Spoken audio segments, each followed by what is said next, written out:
Tayo po tayong lahat. We will continue what we have started as a series for our understanding of what God has blessed us. Amen? So mag-umpisa po tayo sa mga pagbabasa ng salita ng Panginoon. Together? Ready? Go. Yamang kami magkakasama sa gawain ng Diyos, nakikiusap kami sa inyo na huwag niyong sayangin ang kagandahang loob na ibinigay sa inyo ng Diyos. Sapagkat sinabi niya, sa kaukulang panahon ay pinakinggan kita. Sa araw ng pagliligtas, sinaklolohan kita. Ngayon na ang kaukulang panahon, ito na ang araw ng pagliligtas. Amen. And so, we'd like to welcome you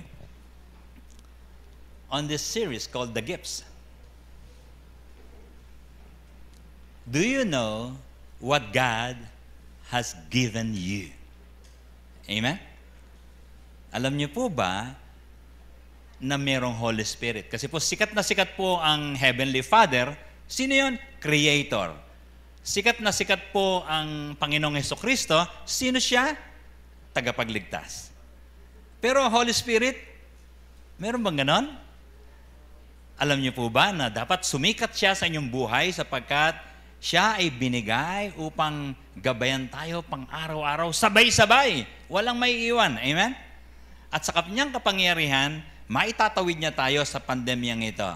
Alam niyo po ba na 1-year anniversary na po ng lockdown? Amen? Sabi mo sa katabi mo naman, happy anniversary pala. Ano niya? Although tayo po, hindi tayo nakasunod agad, in Manila, lockdown po sila ng Sunday. Tayo, nagsamba pa tayo rito. The following Sunday, yung pong March 21. Kaya po, may bongga tayong celebration nun. Sabi mo sa katabi mo, magbaong ka. Okay. Mamaya, orient ko po kayo ng konti. Anong gagawin natin sa Sunday? Kasi po, kailangan may Thanksgiving po tayo riyan. Amen? Papasalamat po tayo kasi po, sa loob ng 12 months, iningatan ka ni Yahweh. Amen? Sabi nga natin, thank you, Lord, for taking care of me and my family. God bless you. Gusto ko umpisahan to, kasi merong isang tao na before he died, medyo parang lottery ba? Kinuha niya yung kanyang, anong tawag dito? Kinuha niya yung telephone directory. Wala nang telephone directory kayo ngayon, ano? Ang pangalan po niya si Luis Carlos de Naronha Cabral de Camara, Portuguese aristocrat. Pag sinabi pong aristocrat po, sobrang dami pong pera nito, no? Ang problema po, nagkasakit po siya at hindi po niya alam paano na. Wala po siyang anak, ano? So sabi niya, pamimigay ko lang yung pera ko kasi kukunin ng gobyerno to eh. So, but by random, kinuha po niya yung Lisbon Telephone Directory at kung sino yung madut-dutan niya, yun ang beneficiary niya. Kumuha po siya ng 70.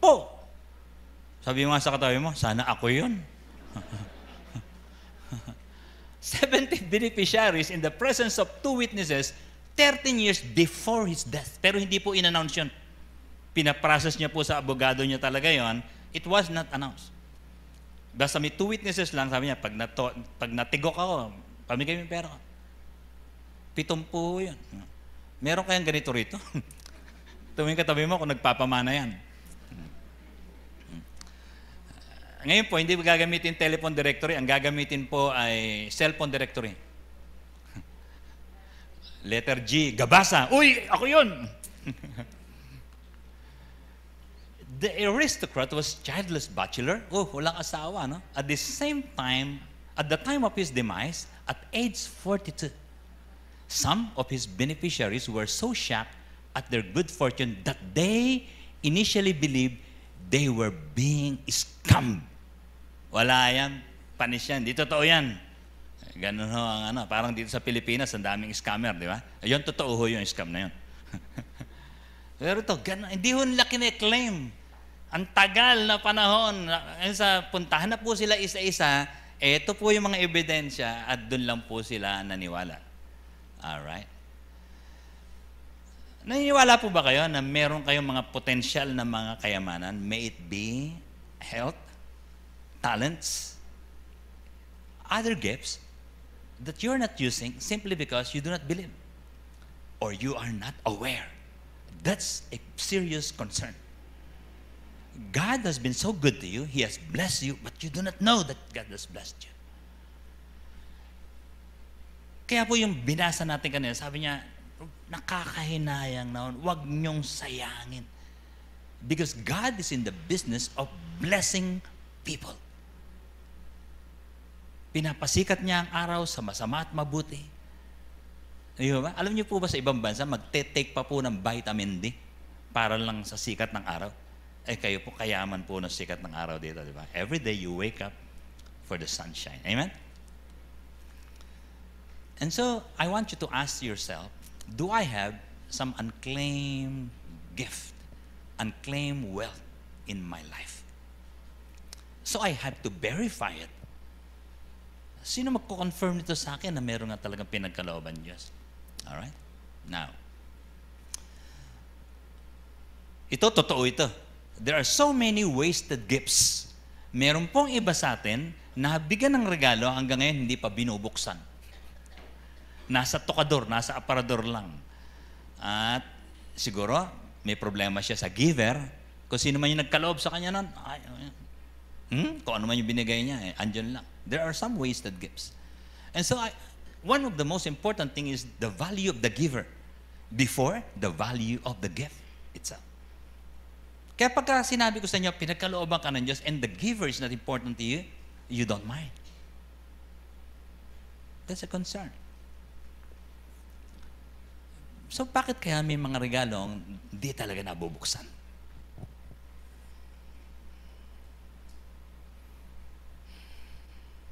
Alam niyo po ba kung anong natural talent po niya? Kaya po talaga, isa sa mga paborito kong tingnan, mga bata, pagka Pasko, o birthday, o whatever occasions, ay, children. Because, unlike adults, children will rush to any gift, whether it is theirs or not.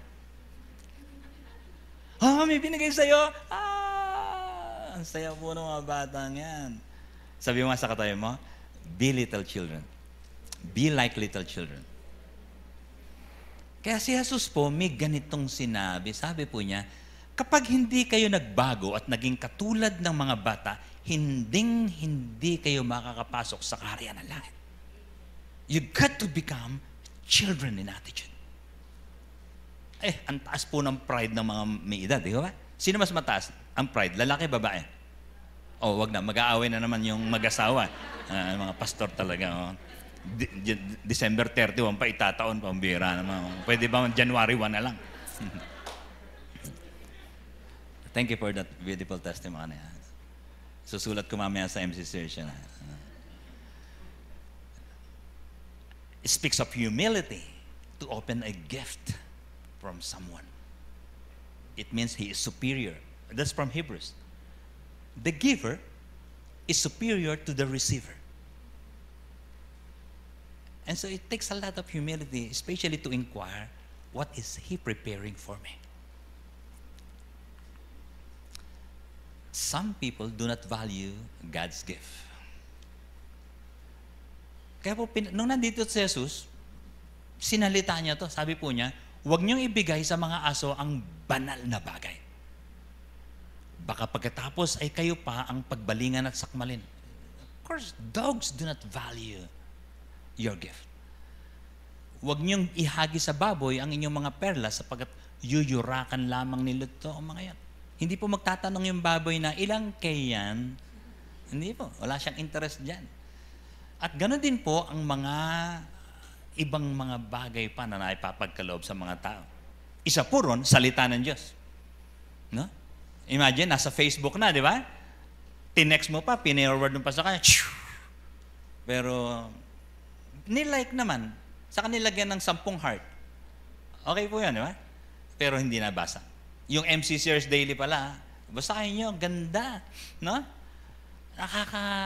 Talagang nakaka-inspire. Non-Christians, pre-believers, non-MC Sears read that. And we receive tremendous impact. Sana ganun din yung pagbabagong gawin ng Diyos sa buhay ko. Pero magla-like, minsan they don't treasure. They don't value. Tingnan niyo po ito, ha? Minsan pwedeng panatiko kasi isang bagay. Pasensya na po kayo if I need to mention such things. Pero di nito pinapakilala. Alam niyo po ba si Jesus hindi na natiling baby? Amen? Alam niyo po ba na He did not remain a child? He did not stop. And so you have to appreciate the complete Jesus, the man Christ Jesus, naging mama po siya. That's the picture. Hindi tumitigil eh. Kasi po, pagka tinuruan mo ngayon ng mga tao, kailangan makita mo, bakit siya pinanganak? May mission yung malaking Jesus. Let me give you another example.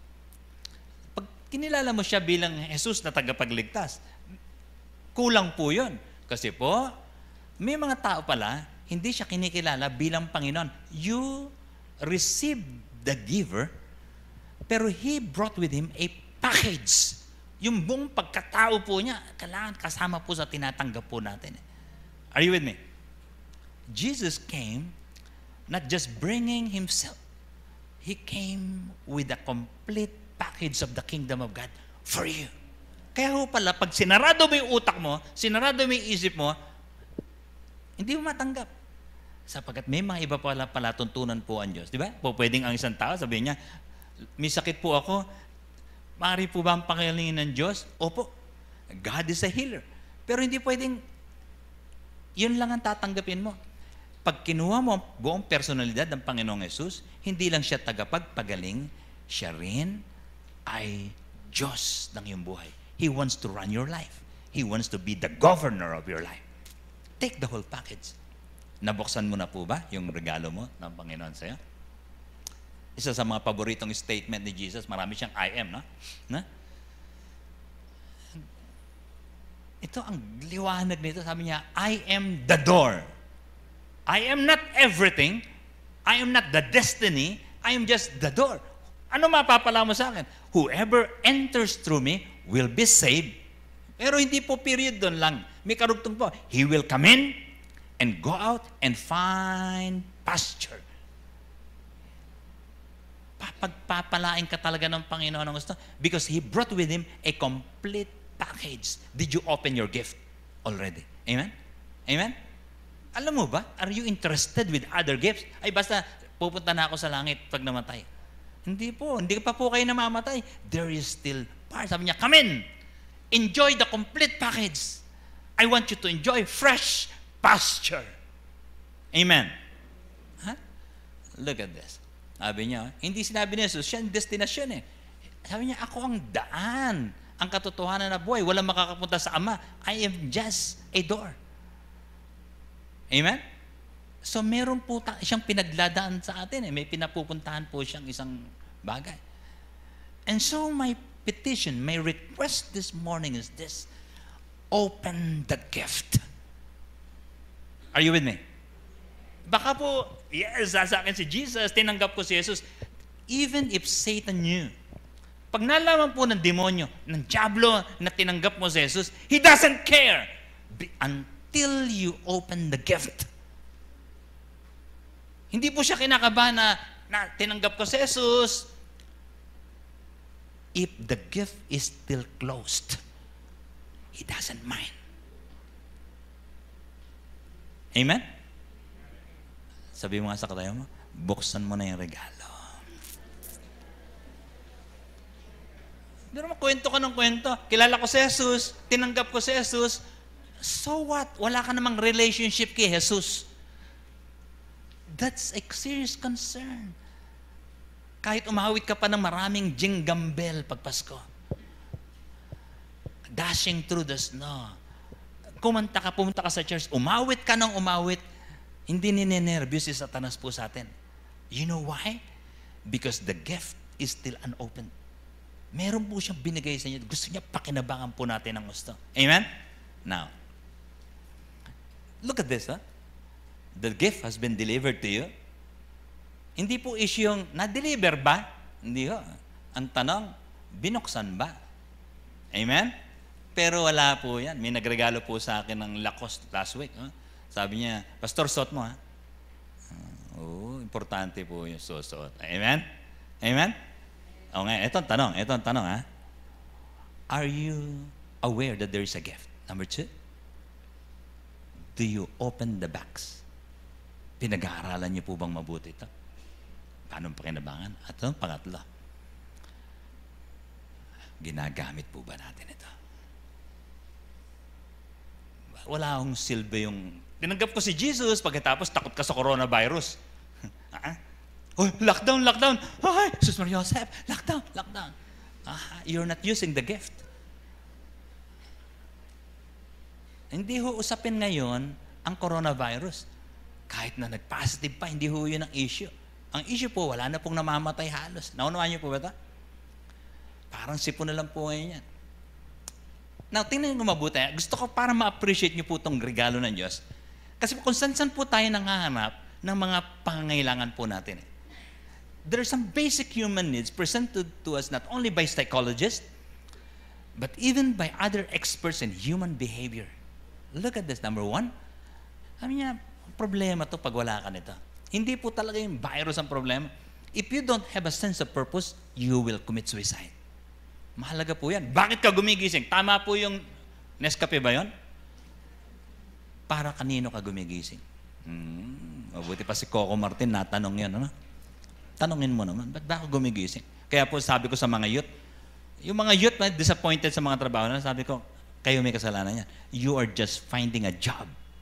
Do not find a job. Look for your purpose in life. Know your calling, your vocation. Bakit ka ba pinanganak sa mundong ito? Ang hinahanap mo, trabaho. Wala, lulungkot ka. If you miss your purpose, you are miserable. Kaya ho pala, si Jesus po ang dahilan ng pagpunta niyo rito. He gives you a sense of purpose. Another thing, sense of importance. Ay nako, subukan mo lang, no? Dumating yung anak mo sa bahay, pagkatapos nilagpasan ka, ay, ang taas ng presyon mo kagad doon. Hoy, bruha. Gaganon ka, di ba? Bakit? Importante yun eh. Sa'yo, sa atin, kahit kanino. Di ba? Importante yung ginagalang ka. Hindi ako naimbitahan. Lahat sila naimbita. Ako lang. Ay, naku po. Hindi na ako kayo makakatulog ng 30 taon nun. Okay. Ito pa, importante po sa tao to, ha? Meaning. Ha? Di yung anak mo, nilagpasan ka, nagpakita ka ng konti ng galit, pagkatapos, lumabas ng kwarto, umupo sa tabi mo, hindi pa rin kumikibo. Ay, naintindihan mo na yon. Inaalo ka na niya. Di ba pala? If there is meaning, then you have peace of mind. Ay, salamat. Nagpahinuhod tong bruhan to. Di ba? Tapos maya sa bubulungan mong konti. May problema ba? Hindi rin pa rin sasagot. Manon lang. Significance. Ang tanda-tanda ko na. Wala man lang nangangailangan sa akin. Hindi ako kinuwang ninong. Kahit ninong sa kumpil, sa binyag. 80 na ako. Wala pang kumukuha sa akin. Ay, naku, napakahalaga sa Pinoy po nito. No? Yung bang papel. Anong papel ko dyan sa mundong ito? Ba't ako nandito? Puro na lang ba ako gagawa ng pera? Pura na buhay na lang? Kailangan po natin. Kaya dito po, no? Nabibigyan tayo ng break, ng opportunity. I enjoy that. I want to be a cell leader. I like that recognition. Significance. May papel sa mundong ito. Ay, ito, grabe ho ito. The moment you lose a sense of power, ibig sabihin po nito, you lost control of life. Your doctor reports that you have a tumor. Maiksi na yung buhay ko. Ay, naku po, grabe. Guguho po mundo nyo talaga. You lost power. Meron pong pumunta sa akin minsan. Doon sa office ko at may malaking problema po nila. They lost control of their wedding day. Bakit? Sapagkat yung pastor po, nagka-aberya po sila ron. 2 days na lang. Can you help us po? Una, tinawagan muna ako, gumamit ng mga Hindi ako mo. My only answer is no. And I have my reasons. Sabi ko, saan ba kayo? Sino yung pastor mo? Etc. Telepono pa lang yan. Ay, miserable. They lost power. Ako hindi ko sinasabi yung dahilan ko. Ang totoong dahilan ko ay kung ano tinanong ko, sino yung pastor mo? Kasi nakakahiya naman sa pastor na yun. Di ba? Isang dahilan yan. when you lose a sense of control, pagka nagwawala yung anak mo, yung asawa mo, hindi mo alam gagawin, you are miserable. And so it's a basic need in life. Could the package answer that? Is there a sense of heaven response to my basic need? Are you with me? Do you understand that? Meron bang tugon ng Diyos sa mga pangailangan ko talaga? Subukan mo lang, no? Na yung anak mo hindi nagpapapasok sa school.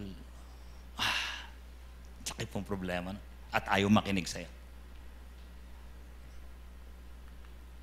Another basic human needs is achievement.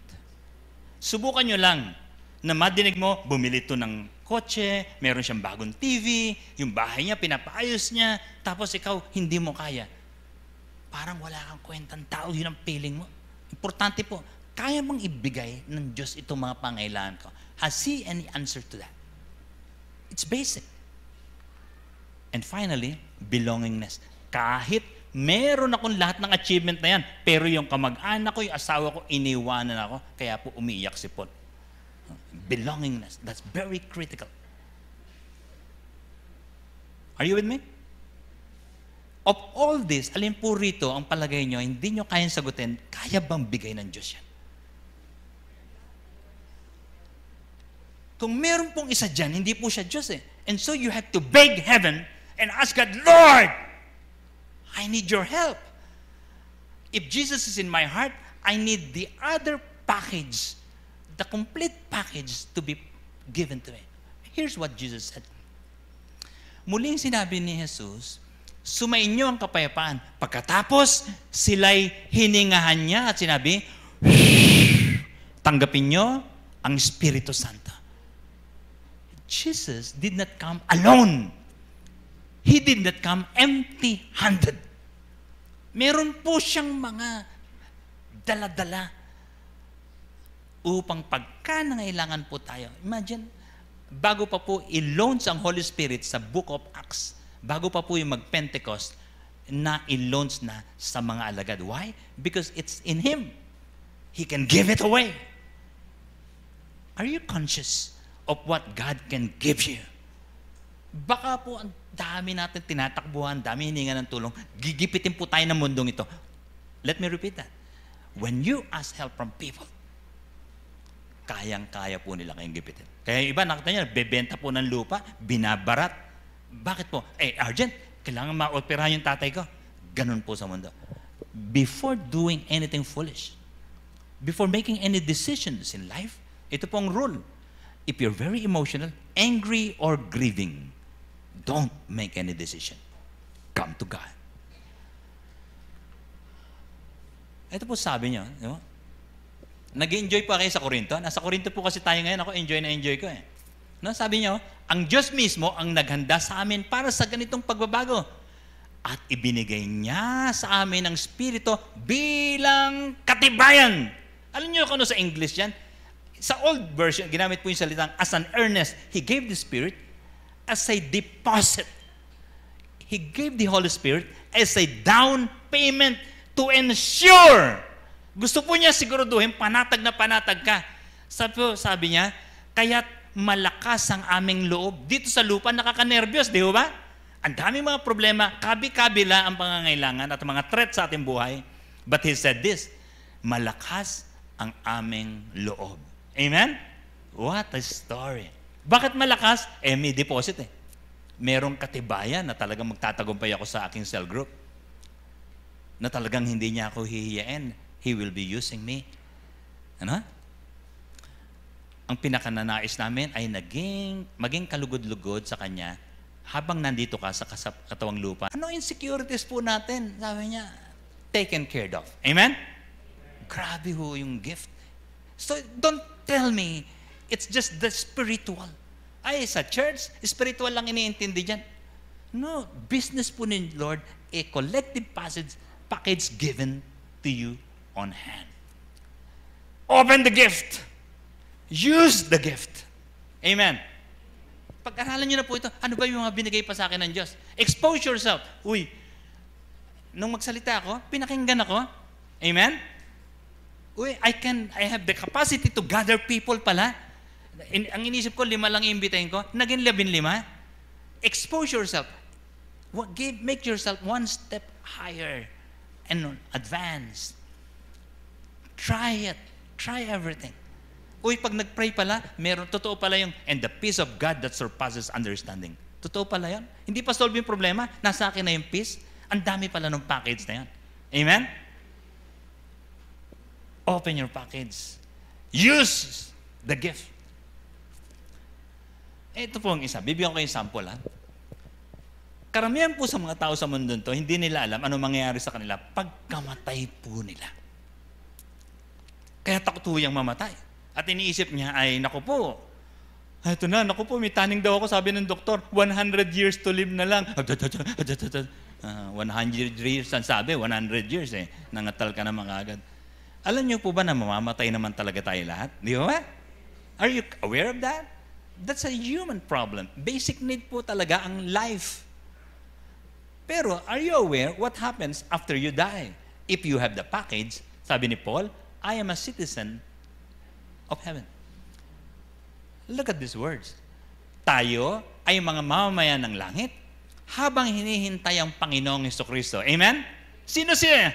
Ang ating tagapagligtas. Ang ating katawan may kahinaan ay babaguhin niya upang maging katulad ng kanyang katawang maluwalhati. That's part of the package. A new body. Are you afraid? Beyond this life, there is another life. Because God actually is gifting us with a country. A country is a package. A new country. A new citizenship. You have a new visa to this place. Amen? Oh, ang sarap naman makipagrelasyon sa Diyos pala. Did you open the package? Baka po nakatabi lang sa cabinet nyo yung Bible. Hipa naman, punong-puno ng alikabok eh. And then, use it. Lord, thank you because I'm a citizen of heaven. Can I claim my rightful place when I die? Amen? Kaya po, buhay na buhay po kayo, malakas pa. Pwede na po kayo magsulat ng mga will and testament. Hindi na po kayo magdududot sa directory. Ang sarap po nito. Nabuksan mo na ba ang pinagkaloob sa'yo? Ngunit isang espiritu lamang, ang gumagawa ng lahat ng ito, namamahagi ng iba't ibang kaloob sa bawat isa, ayon sa kanyang pinasya. Alam mo ba, hindi ka lang niya niligtas, hindi ka lang niya dadalhin sa langit, meron kang kapasidad, you can do something. He has gifted you, iba't iba. Hindi ka pwedeng mainggit sa isa, sapagkat iba't iba ang kaloob. Ako, kaya kong gumawa nito. Hindi ako natatakot sa mga malalaking problema. You're gifted with faith. Amen? Yung iba, nagpapanik pagdating sa contribution. I can give. I'm gifted with generosity. Amen? Amen? Look. One Spirit, many gifts. What is yours? Open the package. And then use it. Baka po hanggang ngayon, niyayaya po kayo, pinagtsatsagan po kayo. Hanap buhay lang ako. Sayang. Because you will be accountable for unused gift. Jesus has the package of the kingdom. Kompletong-kompleto po yan. Kasi po, nung sabi ng Panginoon Jesus, teka muna, tinanggap niyo ako ha. Thank you for tinanggap niyo ako. Pero hindi, sabi niya, kung paano sinugo ako, isusugo rin kita. Amen? It is coupled with responsibility. Why? You have been blessed with a gift. Open your gift. Receive the gift with its responsibility. Look at this statement. Kausap po niya si Pedro. Ang tawag po niya kay Pedro, Simon eh. Simon Peter po talaga siya. Look at these words. Simon, Simon, makinig ka. Hiniling ni Satanas na subukin kayo. Si Satan po pala may prayer request every day kay Lord. Nagpe-pray si Satan. Sabi niya, pwede bang makuha si Sheila sandali? At si Lord pumapayag. Sabi niya, tulad ng ginagawa sa magsasaka na inihiwalay ang ipan sa mga trigo. Everybody will be tested. And then there is another person praying. And that's Jesus. Subalit idinalangin kita. That's part of the package. Jesus praying for you. Amen? Idinadalangin kita upang huwag manghina ang iyong pananampalataya. Pero may responsibility, pag nakabalik ka na, At kapag nagbalik loob ka na, patatagin mo ang iyong mga kapatid. There is a responsibility. That's why sabi niya, as the Father has sent me, I send you. Pinadaan ka diyan sa testing na yan, yung mga dadaan sa testing, gagamitin kita ron. Amen? Amen? Meron pong purpose. Ba't kami financial difficulty? Kaya ka namatayan ng mahal sa buhay? Kaya ka na-torture ng mga kritik? Pag nalagpasan mo yon, encourage others who are going through that direction as well. You have a responsibility. Alam niyo po ba yung mga sumpa dito sa mundo ngayon? It's in the Bible. Masdan mo yung buhay mo, yung paulit-ulit na tragedya, somebody is behind that. Paulit-ulit na failure, paulit-ulit na, you're not learning your lessons, but ang totoo, somebody is behind that. How do you handle that? It's part of the package. Now, look at this, Meron pong problema si Haring David nung araw. Hari na to, matagal na yung pinatay niya si Goliath, matagal na siya naghahari, matanda na siya. All of a sudden, meron pong siyang pagkakamaling nagawa. At paparusahan siya ni Yahweh. Yung mga political leaders natin, nagkakamali po yan. At ang tama po nun, sa bansa. Pwedeng sa buong mundo. Look at this. Pumunta sa kanya yung pastor niya. Ang pangalan po ng pastor niya si God. G-A-D. Hindi po G-O-D. G-A-D. Prophet God. Sabi niya, ito po ang pinasasabi sa inyo ni Yahweh. Alin sa tatlong parusang ito ang gusto mong gawin ko sa iyo? Grabe. Ganun pala mag-isip si Yahweh. Paparusahan ka pero papipiliin ka. Coronavirus, invasion of China, kukunin yung Spratlys. Hindi, nakuha na ho pala. Look at this. Sabi niya, mamili ka, 3 taong tagutom sa iyong lupain. Isip si David, 3 taon? Grabe yun. Ubus ng kayamanan sa ayuda nun. 3 buwang pag-uusig ng iyong mga biyanan. Hindi ko kaya yun. Giyera po ibig sabihin na ito. Ibig sabihin na meron kang kaaway, totorturing ka, ibubuli ka sa Facebook, 3 buwan lang. Pastor, 3 days nga, hindi ko kaya 3 months pa.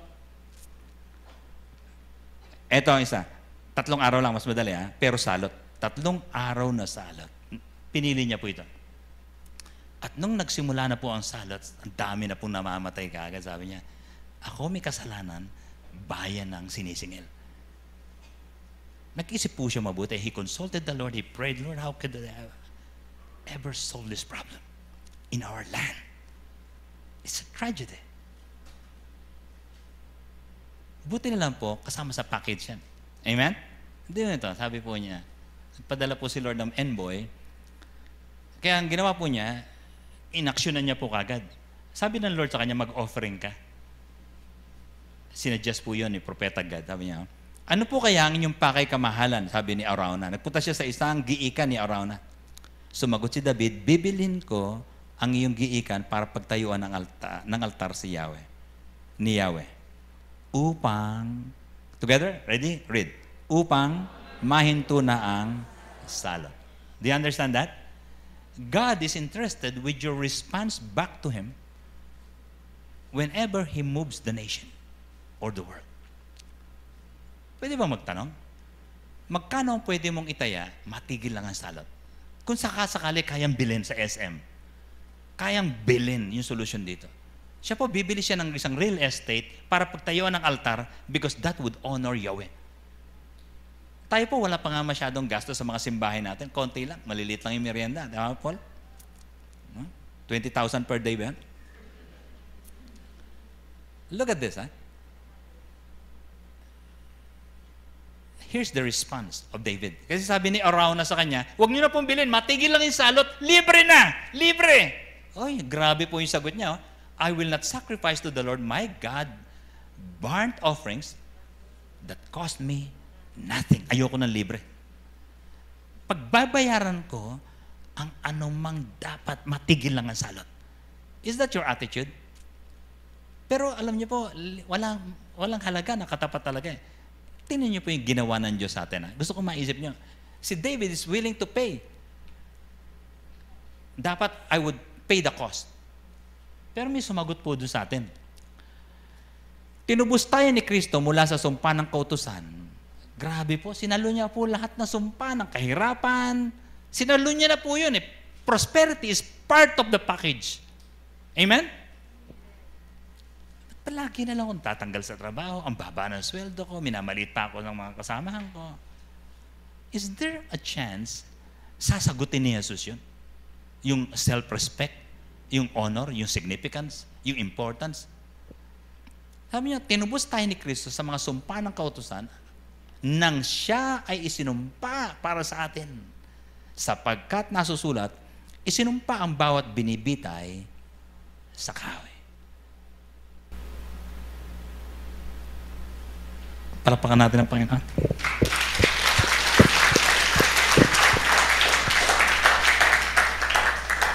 Open the gift.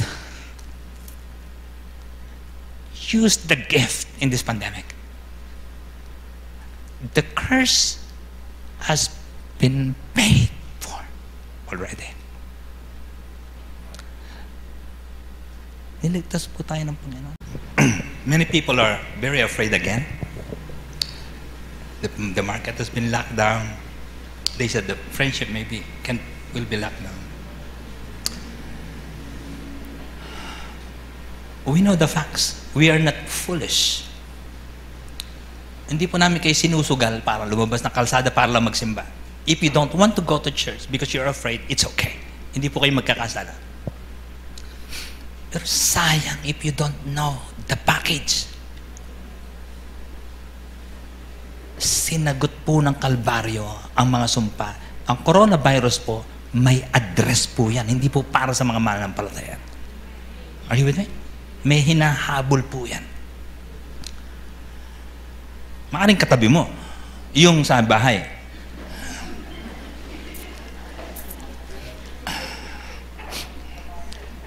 I'd like to share to you a final story so that when you go home, I want you to really be serious about it. There's a beggar. Ito po, ano po to, sa Mumbai, in India. Hindi niya alam, millionaire siya. But the police found out after he died.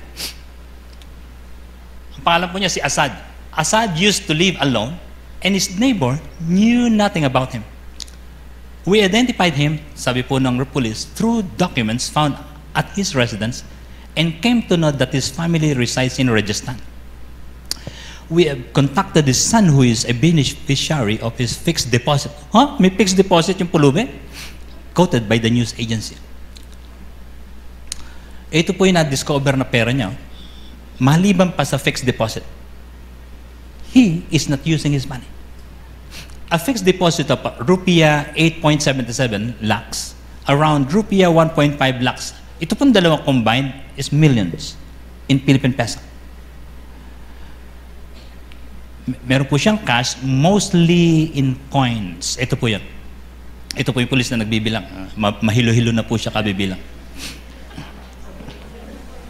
Recovered by police from the residence of a beggar Burju Chandra Azad in Govandi, who died in an accident while trying to cross a railway track. Release na lang ng tren, patay ka pa. Hindi mo na-enjoy. Ipon po siya, ipon. Pulubi po ito eh. Hindi niya nagamit. Asar na asar si Asad. Ibiro tipid siya ng tipid. Isang beses lang kakain ngayon.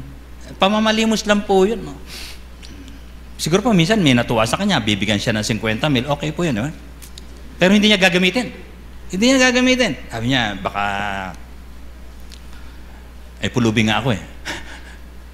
Some Christians can be living like beggars. They do not use the resources from God. Open the package. Use your gifts. Because what God has given you is not to be stored. It's something to be used about. Tumayo po tayong lahat. Pagpalain mo, Panginoon, ang bawat isa ngayon. Hawak namin na yung mga puso upang isuko ito sa iyo. Nasa kaubusan namin, Panginoon, ang mga iisipin at paniniwalaan. Nakinig na kami sa napakaraming mga taong ligaw. Nasa radyo, nasa TV, nasa internet, and we enjoy them. And here's the Word of God advising us, commanding us, enabling us. And we ignore it. Akayin mo kami ng iyong Santong Espiritu, sapagkat siyang narito sa amin ngayon, the most important person in the planet. Thank you, because to anyone who believes, He resides there, He dwells there. But we pray that you control us too. Your mercy be upon us. And as we enjoy fellowship together after the service, may you join us in our conversation in Jesus' name. Amen. God bless you.